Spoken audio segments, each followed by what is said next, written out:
Buenas noches, amadas hermanas. Hoy veremos el Salmo 103, 19.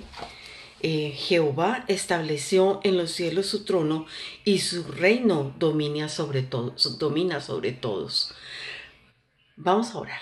Padre, te damos gracias porque a través de este salmo hemos podido ver tu grandeza, hemos podido ver tu poder, hemos podido ver que tú eres un Dios eterno, que tú eres un Dios que conoces todo, que tú eres un Dios inmutable, que tú eres un Dios misericordioso. Bueno, son tantos tus atributos que podemos darnos cuenta cada día más de nuestra pequeñez.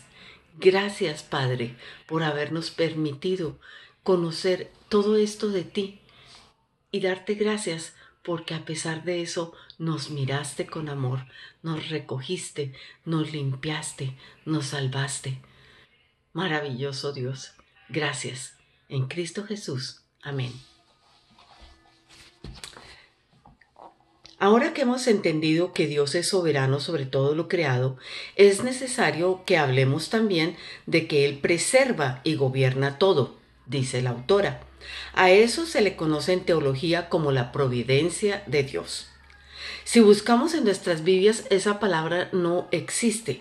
Sin embargo, aunque no se menciona bajo ese nombre en la Escritura, la doctrina de la providencia se hace presente en sus páginas. Dicho de otras palabras, providencia es la obra continua de Dios para mantener y guiar su creación. Me pareció interesante ver qué significa la palabra provisión. Y dice, R.C. Sproul hace la explicación y significa, esta palabra está formada por dos partes, pro y videncia. Pro significa de antemano y videncia, ver o video. O sea que es ver de antemano. Eso es lo que el Señor hace, esa providencia que no podemos entenderla. ¿Ok? Entonces, este mismo autor dice que esta doctrina de la providencia implica mucho más que el hecho de que Dios sea un espectador de los acontecimientos humanos. Conlleva más que una simple referencia a su previo conocimiento. Y vamos a ver algunos pasajes para que podamos ver allí cómo se refleja la providencia de Dios. Vamos a leer en el Salmo 104, 10, 17. 10, 17. Tú eres el que envía las fuentes por los arroyos, van entre los montes, dan de beber a todas las bestias del campo, mitigan su sed los asnos monteses, a sus orillas habitan las aves de los cielos, cantan entre las ramas, él riega los montes desde sus aposentos, del fruto de sus obras se sacia la tierra, él hace producir el heno para las bestias y la hierba para el servicio del hombre, sacando el pan de la tierra y el vino que alegra el corazón del hombre, el aceite que hace brillar el rostro y el pan que sustenta la vida del hombre. Se llenan de savia los árboles de Jehová, los cedros del Líbano que él plantó. Allí anidan las aves, en las hayas hace su casa la cigüeña. Bueno, y nos pregunta, ¿qué dice con relación a Dios y su creación? Dios creó todo y sostiene todo. Si vemos este salmo, su título dice, Dios cuida de su creación. Él tiene cuidado, la sostiene, es el que hace que todo suceda. De acuerdo con lo que leemos en Job 34, 14 y 15, ¿qué implica la providencia de Dios? Y vamos a leerlo en otra versión. Dice, si Él determinara hacerlo así, si hiciera volver a sí mismo su espíritu y su aliento, toda carne aún perecería y el hombre volvería al polvo. En la versión Reina Valera dice, si les quita a los hombres el aliento de vida, todos ellos mueren por igual y otra vez vuelven al polvo. O sea que nuestra vida está sostenida por Él. tantos temores que tenemos de tantas cosas. Ay, si me da cáncer. Ay, que me dijeron que ahora no me va a dar esta enfermedad, sino esta otra. Por más que nos afanemos, Él tiene control absolutamente de todo, ¿sí? Y nos sostiene, nos sostiene. El día que nacimos, cuando nacimos, hasta el día que morimos, Él nos sostiene, Él nos sostiene. Y nosotros pensamos siempre que no, estamos solas. Este elemento de la providencia de Dios que sustenta lo creado continuamente se conoce como preservación. Hay un segundo elemento de la providencia que se denomina concurrencia. ¿Qué significa esto? Dicho de manera sencilla, es el hecho de que el poder divino, el poder de Dios, coopera con los poderes subordinados que actúan y que lo hagan de cierta manera. Entonces vamos a leer, al menos voy a leer algunos de los versículos que cita la autora, porque eso le da a uno claridad. Lo que es la explicación en sí, hay veces es un poco confusa. Sin embargo, cuando se ven los versículos es cuando podemos ver qué es lo que significa. Entonces, vamos a leer Job 37:6. Porque a la nieve dice, desciende a la tierra, también a la llovizna y a los aguaceros torrenciales. Tanto que sufren todos estos señores que estudian sobre el tiempo, ¿sí? Y en algunas ocasiones, cuando ellos dicen, que, por ejemplo, ahorita antes de que comenzaran esta ola invernal tan fuerte que hubo en California, estaban aterrados, hablando, y eran solamente enfocados en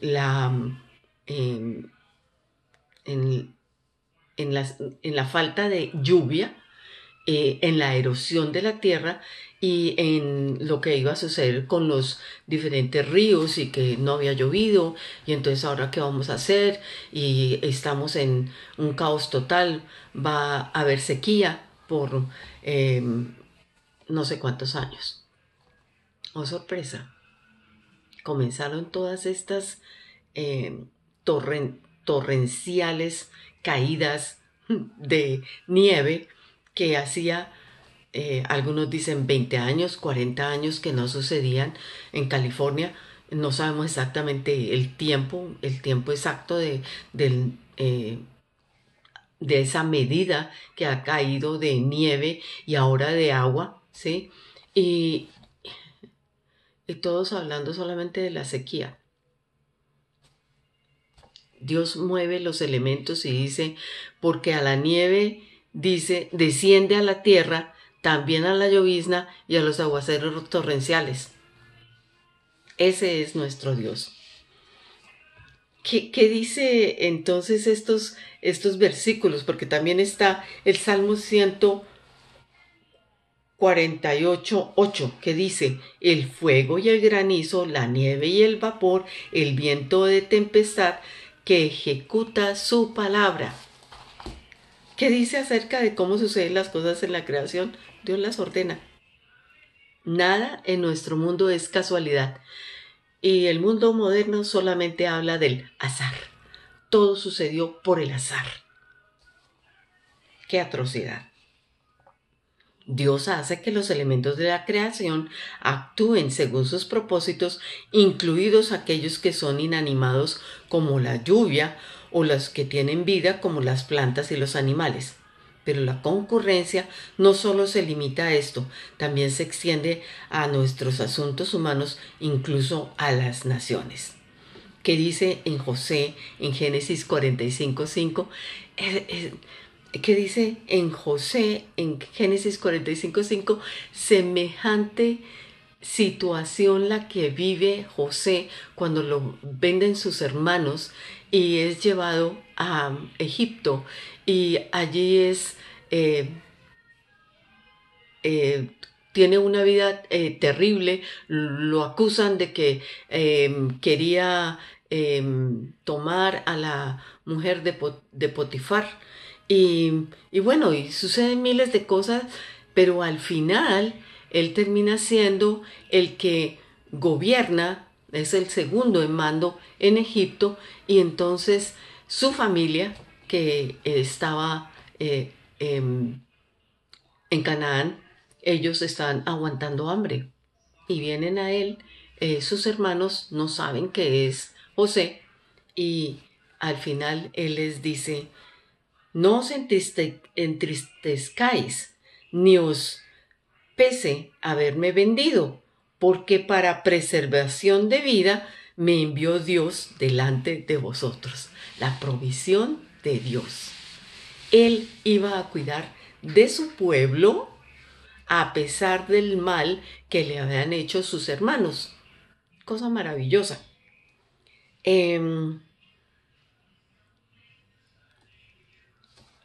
¿A qué conclusión podemos llegar de todo esto? Bueno, Dios hace las cosas y nosotros pensamos que Él está, no sé, allá quieto, sentado, mirándonos: ay, mire cómo le va. No, ni siquiera se preocupa de nosotros. No, Él sostiene, Él mantiene, Él cuida, Él está atento a íntegro todo lo que está sucediendo aquí, porque Él fue el creador y Él es el que lo sostiene. La responsabilidad del hombre y la voluntad soberana de Dios concurren, convergen. Aunque no podamos entender toda la magnitud de esa verdad, la Escritura nos la muestra una y otra vez.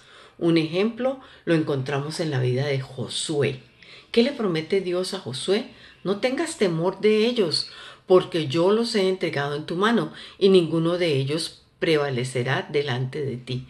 Pero ¿y qué hizo Josué?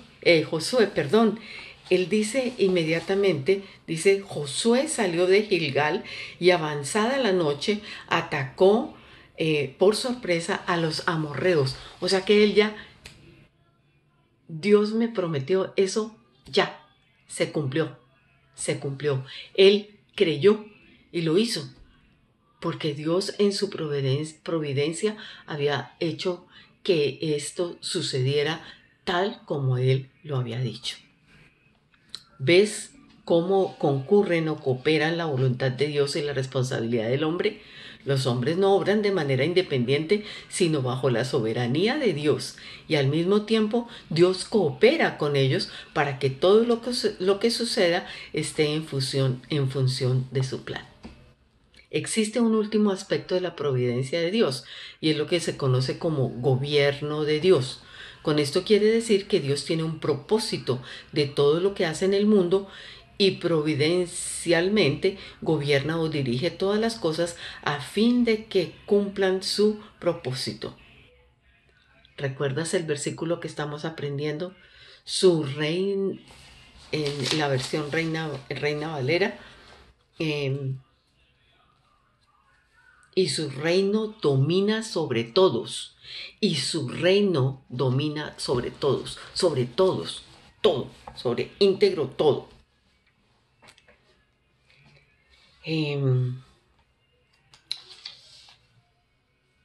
¿Qué repercusión tiene en nuestra vida la providencia de Dios? Bueno, podemos confiar en Él. En paz me acostaré y asimismo dormiré, porque solo tú, Jehová, me haces vivir confiada.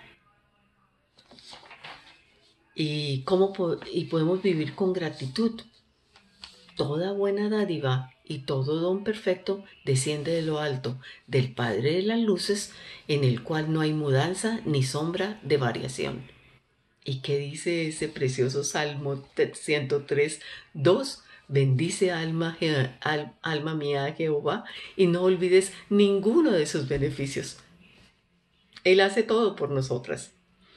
El universo creado no solo tiene no tiene en Dios su origen, sino que depende de Él para su existencia. Bueno, espero que